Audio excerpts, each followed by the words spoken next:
Pertambangan, Yes. pertambangan, Yes. pertambangan. Yes. Warahmatullahi wabarakatuh.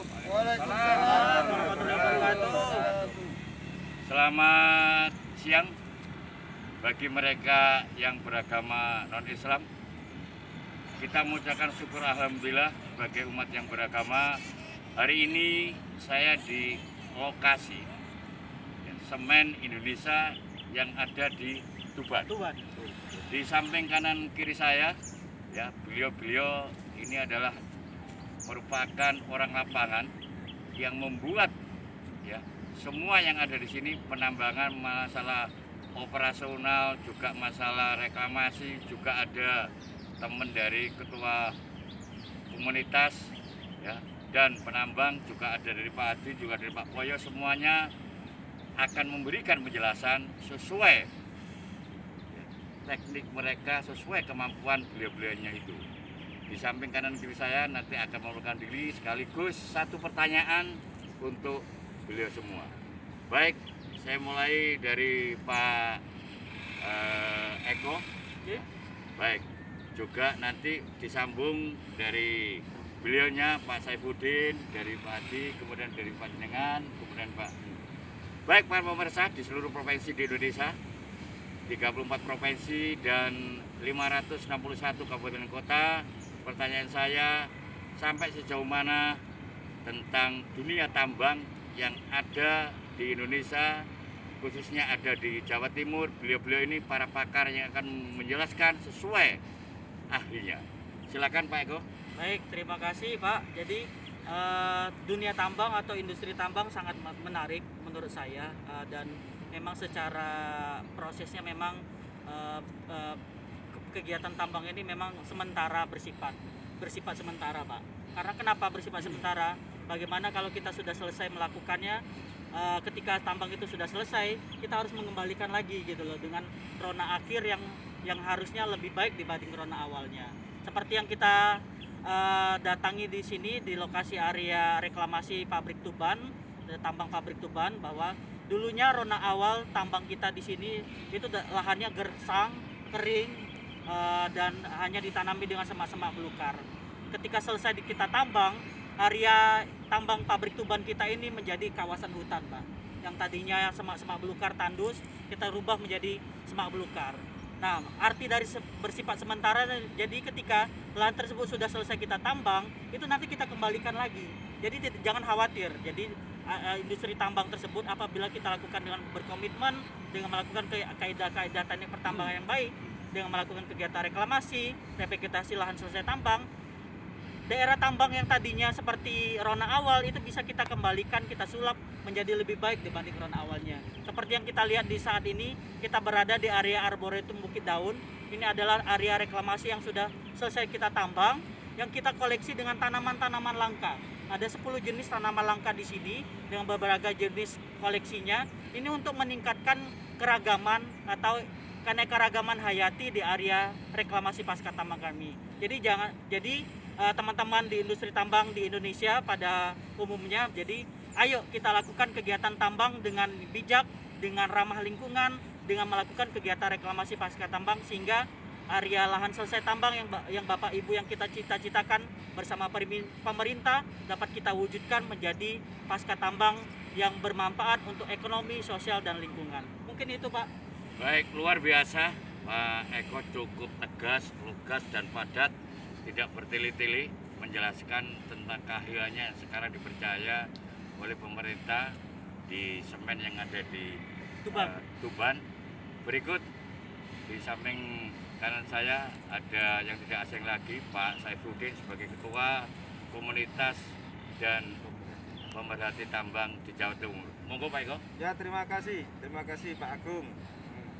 Sebelumnya saya ucapkan terima kasih kepada pihak manajemen PT Semen Indonesia ini ya, karena kami sudah diberikan waktu dan tempat sehingga kami rombongan bisa edukasi ke sini, dan ternyata kami di sini ini sangat-sangat banyak manfaat dan ilmu.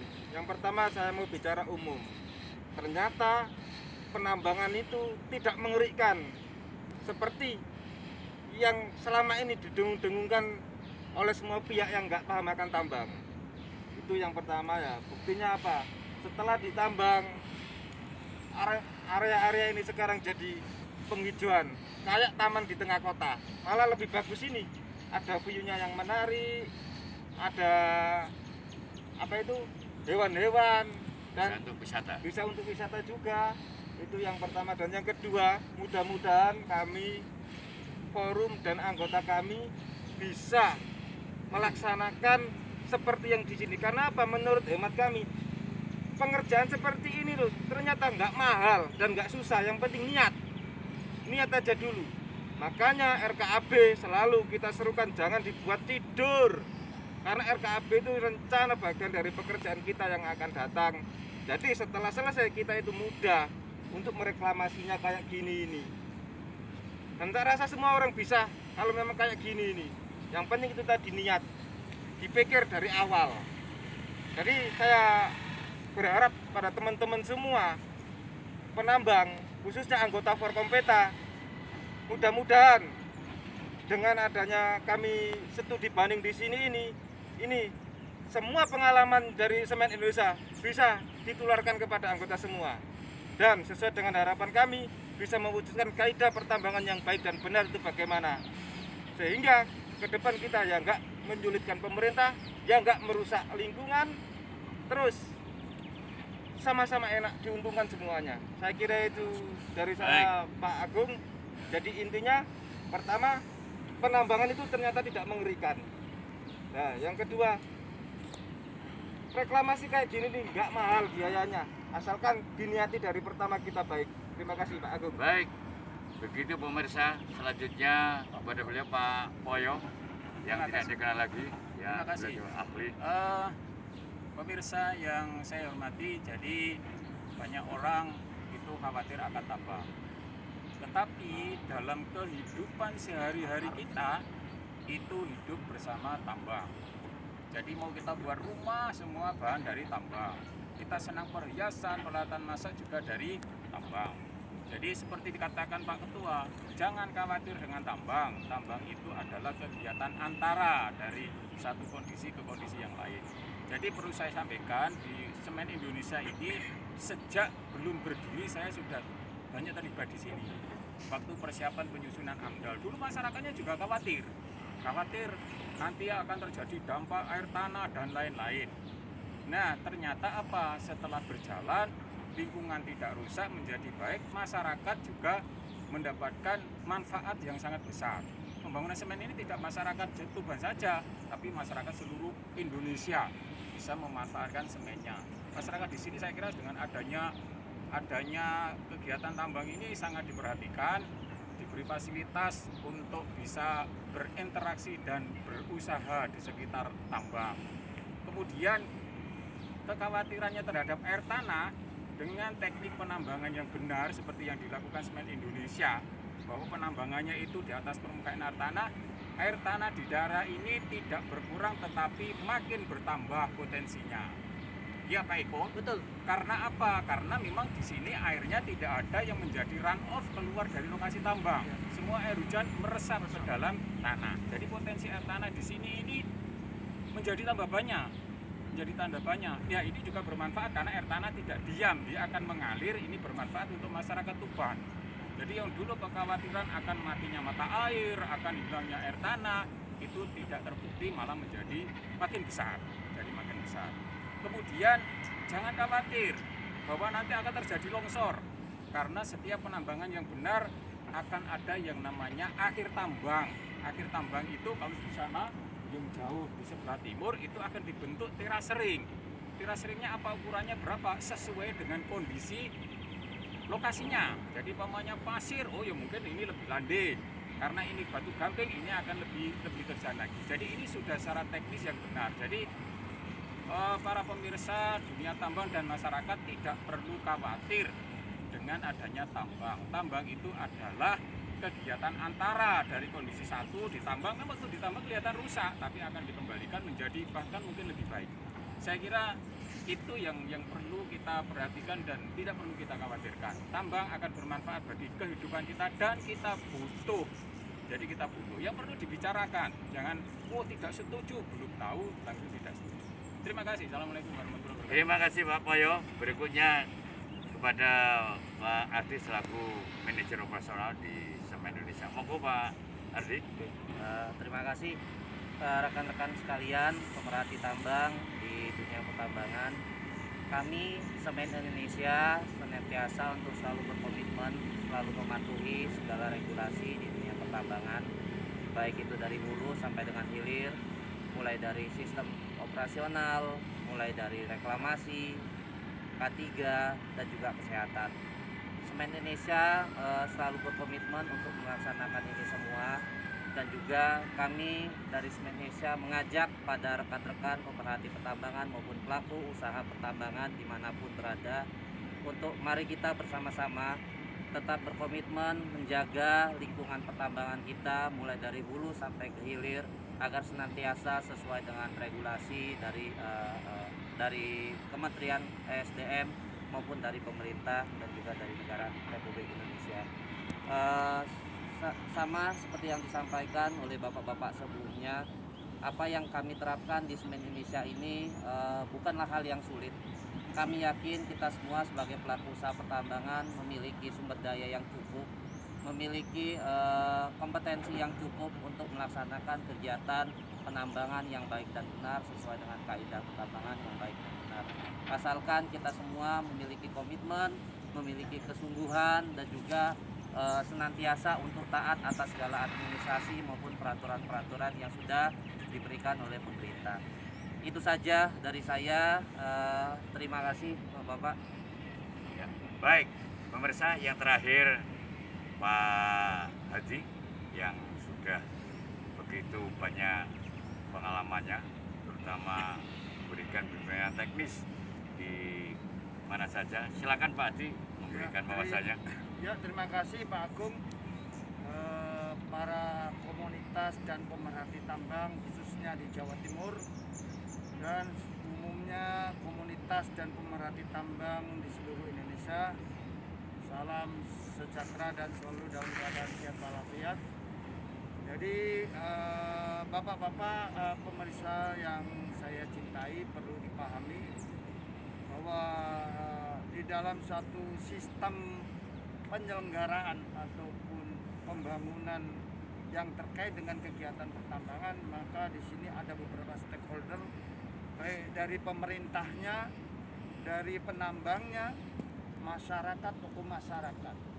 Tentu semua stakeholder ini saling memberikan kontribusi sesuai masing-masing daripada tugasnya.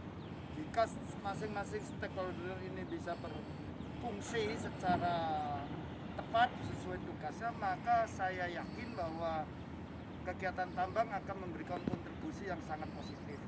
Sebagaimana amanah di dalam pasal 33 ayat 3 Undang-Undang Dasar 45, bagaimana bumi air ini bisa dimanfaatkan sebesar-besarnya untuk kemakmuran rakyat.